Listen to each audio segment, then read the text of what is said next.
the way he just believes in himself and the work he does behind the scenes to give him that true confidence. You can just see it when he runs around that field, when he's walking out the tunnel, and the way he talks about himself, his confidence that he has is like no other. And it's no surprise that he may be going #1 in a couple months, because that enables him to play freely and do what he does at such an elite level. How can you kind of learn that same mentality? It's one thing to see someone else do it. Right. I think it just starts with work and preparation. Preparation leads to execution. We talk about that all the time during team meetings. Like, if you're prepared, you're not going to be as nervous. You're just going to feel free to execute on game day. We learned in the playoff run that you were his direct backup on, what is that, the robot position that you were playing? Prowler, yep. What'd you learn from that position? When did you take that over? What was difficult about it? I think I became a true 2 a couple weeks into the season.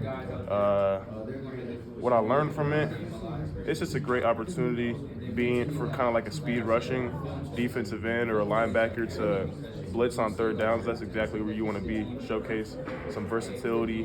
I mean, you've seen our ends of the past are able to play in a similar type of role, like Chop played there. Obviously, Abdul played there last. Micah, of course, being a hybrid linebacker. So that's exactly a position where I want to be on third down. Jim Knowles has kind of experimented with some of those hybrid defensive positions. Have you had a chance to look at any film and kind of understand the scheme that he runs? Not yet. Obviously, I watched some of the playoffs and stuff, but we haven't dived too deep into anything schematically yet. What about his personality? What's things like so far? I really haven't talked to him too much. We've had a couple team meetings, but he seems like a calm guy most of the time. But you can just tell, like, when he walks into a room, he knows how to control it. He knows what he's talking about, so he has the respect of everybody in the locker room. How can you tell if he knows what he's talking about? His pedigree, how he's coached multiple top defenses year in and year out. Going from the Big 12, Oklahoma State, dominating there, and then dominating at Oklahoma State. We're looking to do the same thing here. So with the defensive tackles, they're losing a lot of experience with Devon Josiah gone. But talking with Xavier, he said, you're all going to know our names. Would you agree with that? And what do you think we'll see from the defensive tackles, aside from Zane, who's pretty established at this point? So, yeah, I agree 100% with X. We got a bright future in that D-tackle room. I think him and Ty Blandon, Owen Wakefield, they're going to take big leaps this year. I know Coach Deion expects a lot of production from them, so I would expect some big things from them. I know they're having a good offseason right now, just getting in work with the strength staff and Haluba. Did that answer your question? yeah, absolutely. All right. Thanks. What did you gain in January when that goal's maybe not able to practice as much because of the injury? You played, obviously, in Orange Bowl, but you were out there, I'd imagine, a little bit more. Did that give you something extra going into the offseason? I would say so, yeah. I got a lot of reps this season. Obviously, with the vets, they want to keep them fresh, so they usually get less reps towards the end of the season, a little bit more walkthrough periods, and the younger guys take a lot of that load as far as live periods go. So I got reps on reps on reps. I remember getting like 6 to 8 reps in a row, being gassed. Coach Deion, being intense per usual, but it was a great experience preparing me going into this offseason, knowing what to expect and just getting more comfortable at my position. I believe you're wearing Deion's old number. That's did right. Bring that up to you? Here and there, yeah, we joke about it, but they gave me a list of numbers to pick from, or that I'd want to wear when I got here, and this happened to be the one they chose. How much was maybe your head spinning? If I recall correctly, you kind of got here, camp was rolling, and they kind of threw you in. How difficult was that trying to just get used to everything at once? Getting in the game, I was a little nervous first couple times I got in. I think you can see as the season went on, I felt more comfortable out there. By the time I was in during the Boise State game, I felt a lot more poised and ready to go. But I think putting me in the fire early versus Kent State in Wisconsin, that helped prepare me for that moment in the playoffs. As far as Was there a moment when you first got here where you kind of realized the step up in competition? Someone was supposed to be heading another high school senior year, and now you're facing the highest level of college football players. Yeah, before I even stepped on the field, really, just like, I was in the training room first day I got here doing some medical stuff, and they were just coming in from like a walk-through lift type thing, and just seeing the size of everybody, like, oh, that's Nick Singleton, oh, that's Vega, oh, that's Anthony Douglas, like, those dudes are huge, so I was definitely a little starstruck at first, but by the time a couple practices in, I felt more comfortable.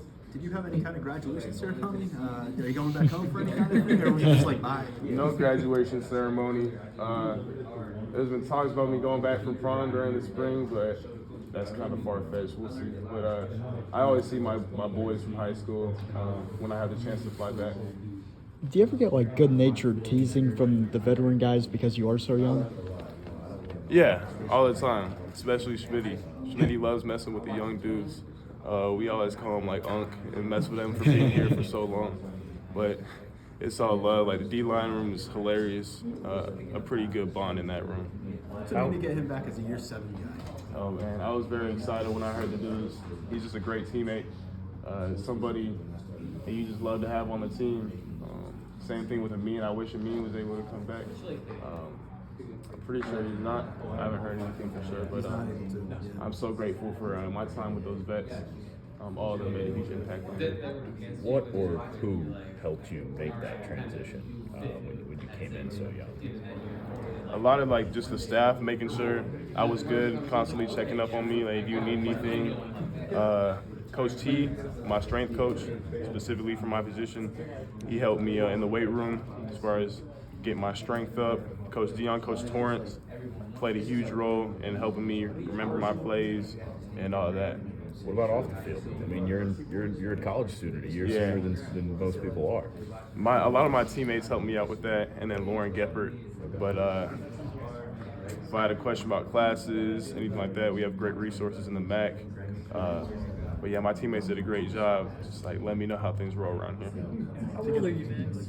I just turned 19, January 27th. Happy birthday. What's up? Happy late birthday. Appreciate that. Yeah. What does it mean to get a guy like denied that for another year? Man, that's also huge. I think it was very key in bringing some of these vets back. As far as like our future goals and what we're trying to do as a team, so having arguably the best defensive end coach pull back, that's huge. Coming off an amazing game against Notre Dame, it just builds a lot of hype and a lot of excitement for this upcoming season. You talk about those goals. What exactly are they, and how do you kind of balance that with the pressure of accomplishing them? Yeah, I mean, I think everybody knows our end goal at this point, but we're trying to focus on the now, like, the now, time is now, staying present, handling what we got to do right now so we can get to those positions, the playoff and national championship further down the road. But right now we're just trying to get better and winter workouts, have a great productive spring ball, great fall camp, and go from there. When you get that? Right here, it just says now and like digital clock. When did you get it? When did I get it? September, I think. I didn't tell my parents, but they found out. They were cool about it though. Can you hold that up one more time? Yeah. Thank you. Yes, sir. What does that represent for you? Just being present. I feel like it helps me not procrastinate as much. There's a Bible verse that talks about like making most of your time because the days are evil. So, we're not promised tomorrow, but hey, God bless me with the opportunity to live today. So how am I going to make the most of that? The opportunity to give me. Who went with you to get it? I went by myself, actually. Did you? Okay. Yes, sir. But Surely somebody inspired you to get it. Amari Evans had that tattoo on his bicep. Okay. How did your parents find out? Was it from you, or was it from a different source? They just see it when you're on the I field. think one of my siblings snitched on me, and then my mom was like, "Hey, you get a tattoo," and then it just kind of fuzzed out from there. Was it painful at all? It was pretty painful. My most painful one was my rib. I got my mom's name, but I think it's worth it in the end. That softened the blow, man. You got one. Yeah, I was like, hey, at least like 80 days. Did you get that one after the now tattoo? Or? I got all that in the same session. Oh, okay. All right. So that was that the plan? Like, oh, Yeah. you don't know about this one, but look what else I get. It was also around the time of her birthday, so Okay. Yeah, it was a good birthday present. Cincy, yeah. Where'd you go? I went to a girl named Erica Hummer. She's a great artist, tattoo artist around here. You guys, there's a coach like Tom Allen, go out, bring in Jim Knowles, arguably best defensive coordinator in the country. You said everyone knows by now what you guys are trying to accomplish next year. How does that move maybe showcase that? I mean, shows we're willing to do whatever it takes, I think, which is what it's been around our programs. I think we've shown that we're going to do whatever it takes, and that hire just really confirmed that. I'm really grateful for Coach Allen, and I think he was a great D coordinator, and I think he's going to do great things at Clemson. But I'm also excited for what's in store for Coach Knowles. What kind of first impression did you make of Coach Knowles? We had a team meeting. Coach Franklin was out recruiting, but he just told a little bit about his story growing up in Philly and how he chose to be here, how this is where he wants to be. And so it wasn't too long, but I think it was a great first impression, and he got everybody's respect. Speaking of first impressions, do you have one of an eye white to this point? Has he made one on you? We said what's up. It's probably like his first week here. We're in the same groups in winter workouts, maybe a rack away during lifting. So he's been great so far. We've been welcoming to him. He's been welcoming to us, and I'm excited to get to work with him. You guys are kind of opposites. You went from Pennsylvania to Texas, and then you went from Texas to here. So That's right. You gonna use that as ammo with him for conversation? Possibly in the future, yes, sir. Did you have any relationship with Jim Knowles at all during your recruitment at first round? Not really. Ohio State didn't recruit me very heavily. They offered me, but it wasn't much after that. Why was Penn State the right pick for you to pick up your life in Texas and come all the way up here? I felt like the opportunity was so great to pass up, and I was willing to go far from home. My parents encouraged me that if I felt like that was right to do so. Obviously, they missed me not being able to go home as often, but I felt like the scheme here and the DNs, they keep producing year in and year out, and just how great of a program it's been consistently, it was the right program. Last time